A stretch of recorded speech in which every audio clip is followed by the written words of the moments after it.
compartilha esse vídeo tem que ser compartilhado. Leia essa legenda para vocês entenderem. That he plotted a coup to overthrow the government after he lost the 2022 election, a very close race to Lula da Silva, and on the verge of imprisoning him.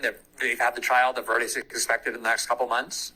And the verdict is, no matter what, going to be questioned and bereft of credibility from the start, because instead of putting it before the entire Supreme Court, they only decided to give it to half of the Supreme Court. And that half, who will decide if Bolsonaro is guilty and if he goes to prison, is composed of one judge who is Lula's longtime personal lawyer, who he put on the Supreme Court. So that's one of the judges of the five that will decide if Bolsonaro, Lula's principal opponent for re-election in 2026, will go to prison.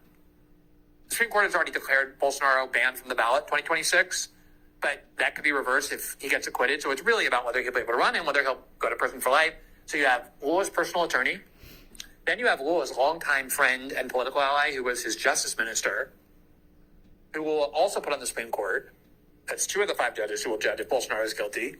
And then third is Marais. She was monomaniacally devoted to destroying the entire Bolsonaro movement and putting all of its adherents and defenders and spokespeople in prison and banning them from the internet. And so it's automatic that Bolsonaro will get convicted, because just by basis of these three judges alone, who would never vote to acquit him because their loyalty is to Lula.